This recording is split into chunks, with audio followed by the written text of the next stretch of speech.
Hi, it's Pat Flannery here from Fenestration Review magazine. I'm at Windoor with Jim Parker, one of the founders of Windoor, and actually Jim received special recognition at the board dinner on Monday night as really the face and originator of the whole Windoor concept. Jim, good to see you today. Glad to be here. Yes, nice to see you. Jim, why don't you tell us a little bit about where Windoor came from? Well, it started because there was a need, as all good projects do. There was no show in Canada. We were vinyl extruders, and there was no show in Canada that zeroed in on the window manufacturers who would buy vinyl extrusions. Right. They had to go to the States for that. So we spent time going to all of the shows in the States, which was expensive and a small Canadian audience. So there's one show in Canada that offered some potential. That was the Ideas Show in Toronto. Okay. Held every fall. Yeah. And his main business was renovators, home renovation business. Okay. So as vinyl extruders, 3 or 4 of us would go into it, and some of the equipment manufacturers go into it. But other than that, it was somebody going after renovators. And during the show, you spent more time talking to a home renovator about a window system. They can't possibly buy it. They want to buy finished windows. Right. And the owner of Ideas, he knew where his money was. It wasn't with us, I guess, as an industry. So sitting around on the last day when there's no window manufacturer to sell to, we'd sit and talk with the competitors and what can we do, what should we do? Yeah. And what we came up with an idea, there was the fall meeting of the CWDMA, the Window and Door Manufacturers Association at the time. We went to a hotel meeting in Don Mills. I think it was a Holiday Inn, I'm not sure. Okay. And what year would this have been around, Jim? 94. Around 94, okay. And we set up a meeting beside, rented a room beside the meeting rooms for the association. And we got one of the equipment suppliers to help us, and we set up some fabrication equipment. Oh. And we're building windows. Right there. Partially building windows, right there. Yeah. And the people would come out of the meetings, and we'd grab them in, and we had a good turnout, and some good leads. Yeah. And from that, we got the idea that we needed to have a show. Right. And that's basically where it started. Excellent. And who were you working for at that time? Engineered Profiles. Engineered Profiles. Yeah, Sure. Which okay. is Westech now. Good. And who were some of the other people involved early on? Involved in creating Windoor.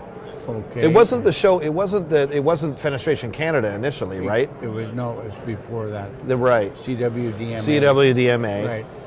Well, I was on the board. Yeah.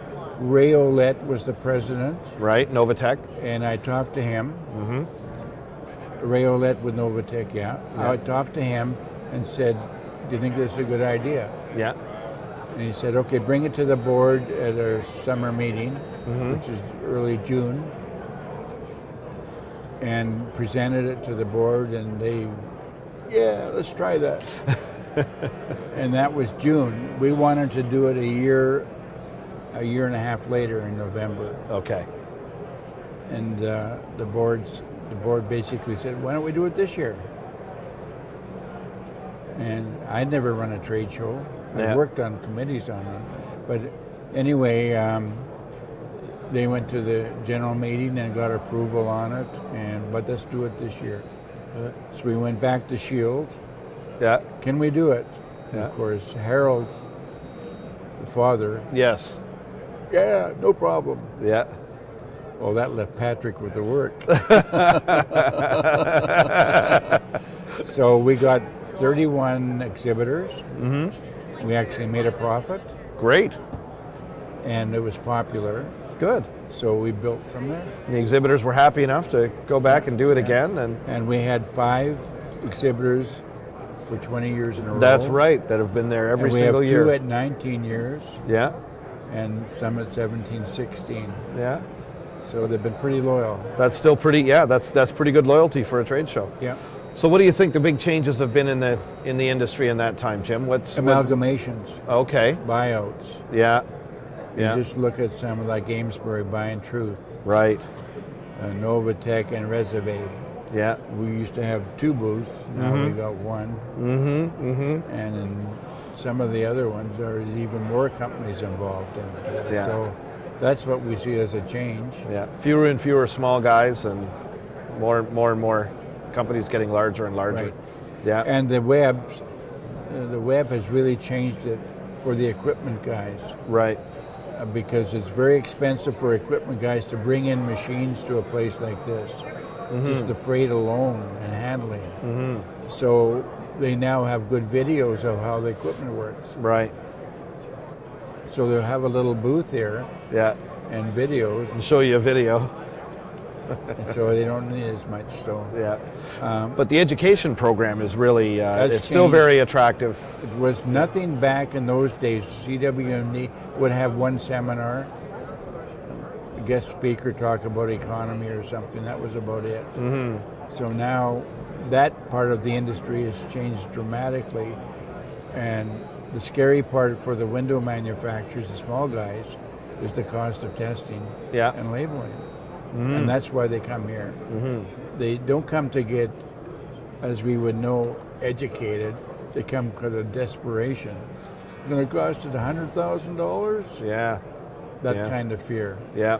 And so that's why trending right now is seminars. Will it be long term? I hope so. Yeah. Because there's an interest in it. Yeah. And Fenestration Canada is very willing to go to give them what they want to learn about. Good. So now it's a combination of things. Yeah. You'd also started. I don't know. When did the Jim Parker Booth Awards start? I don't remember. A few years ago. We always had a best booth, Did you? Yeah. but Yeah. when So they that's put my always a name nice on one. it, I don't remember that. That wasn't your choice. You've always had a strong tie-in with charity here. The window and door, the window Well, and balcony safety. I wouldn't group? call it a charity. No, more of a safety awareness It's campaign. safety because Yeah. kids falling out of windows is a big deal. Yes. And Patrick's wife worked with EMS Toronto, Yes. and they got talking. So anyway, we got one of the fellows from EMS.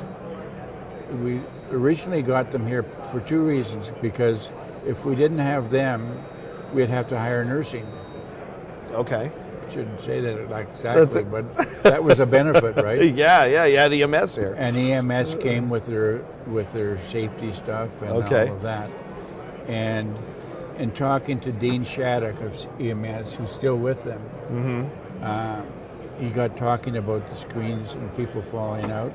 And I can remember being in is it Baylight? Yeah, it was one of those companies, and we're looking at the screens and you push it, and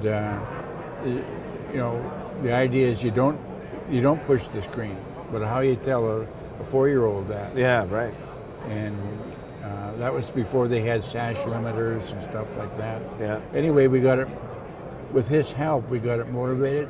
Toronto EMS were tremendous help. We created videos, and they went around to the different EMS places across Canada with the chiefs, the EMS chiefs, and we got the whole organization on board, and a combination of CW and DMNA as partners. Yep. That's how it's got started. Great. And it's evolved from that. Now, the biggest component for us is the website. Yeah.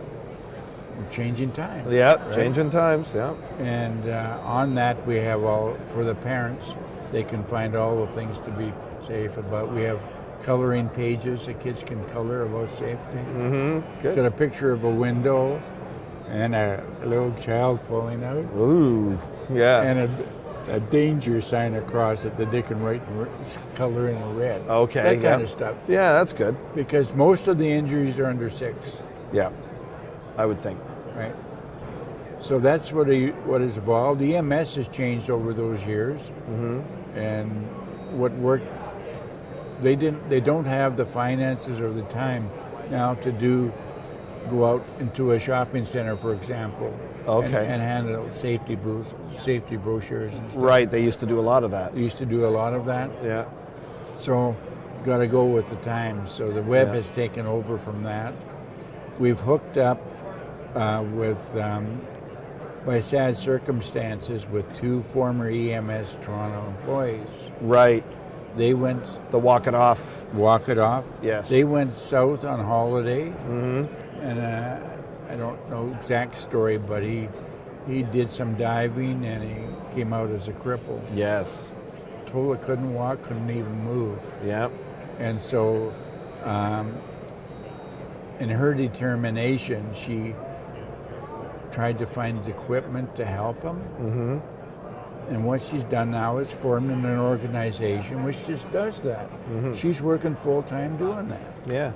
And so that bringing them in to help with the EMS staff, with the putting contest to raise funds. Yeah. And so we would raise funds for that organization. Good. Now EMS is too busy to even come here. Oh. So it's evolved, Yeah. and we're still working on that, but we're still on the safety link. Right. We're doing safety and concerned about kids falling out of windows and balconies. It's a big deal in Toronto. Absolutely. Also Surrey, BC. Oh yeah, they had an incident there. Oh, dozens of incidents. Oh wow. Partly because of language, they don't understand Yeah. some of the things. But those are the 2 places where there's been the most accidents. Toronto's got so many more apartments, Right. but Surrey is these big 2-story houses, Yeah. and that's where the most danger is, second floor windows. There you go. So it carries on. That's Yeah. started in 2002, Okay. so that's going to carry on. Great. Jim, thank you very much. Thank you. Yeah. And congratulations on 20 years. Thank you very much.